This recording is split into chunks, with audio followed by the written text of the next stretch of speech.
So I'm here with our latest honorary member, Chris Doohan, and we're on the day of the premiere of episode 6 of Star Trek Continues. So they built you they built you an engineering. They did. I love it. We're looking forward to seeing it. We paid for it, so we're real happy to see it. No, I mean you really need to see the scope of this thing. I mean, hopefully it does it justice when you see the episode today. But I mean, this is the full engine room. It's really amazing. I mean, the first time I saw it, I got my hair stood out on end. I got goosebumps. Yeah, engineering is my favorite. Before I was the captain of this this little area around here, I always wore a red shirt. I was always an engineer. I know, right? So well, engineering always does. I mean, that's true for the most part. That's true. Just don't go off ship. Never. So, what first got you into Star Trek? I know it's a weird question because most people know who you are and know your history, but if you could. Well, you know the truth. When I was young, I mean, when the show was being produced in the '60s, I was 6, 7 to 8 years old, right around there. And at that point, I mean, I'd watch it with my dad once in a while, and we'd look at it, and I thought it was interesting. But I really couldn't suspend disbelief because I would see my dad in there, and I said, and I couldn't really get into the program that much, right? And it wasn't until probably, when it was in syndication, much later, like maybe in my teens, that I would start talking to people that like Star Trek, and I said, I gotta watch it more, and I started watching it, and when I saw my dad, I didn't see him as my dad, I saw him as Scotty, right? And I completely fell in love with the series. I became a Trekkie myself. I mean, it is epic. I was in hospital having surgery when I was a kid, and they showed it on the children's ward on Monday nights, and I just fell in love with it. I mean, it was just, ever since. I mean, every series has been fantastic. Really?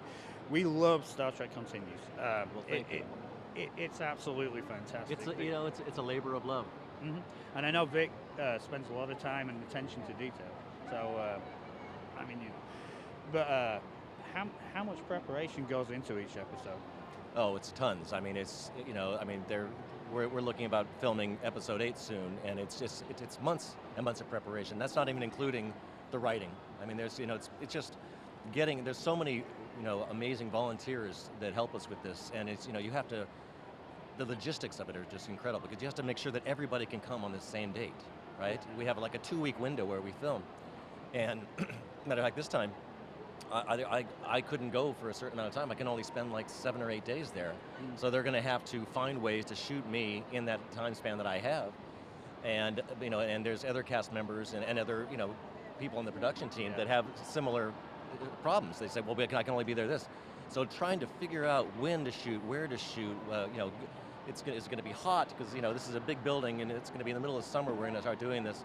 And just to make sure that maybe we'll film in the morning and not in the afternoon and film at night, it's a nightmare. But we all love it. We wouldn't change it for a thing. So I know you know Simon Pegg. I do. Yeah. What do you think of his accent?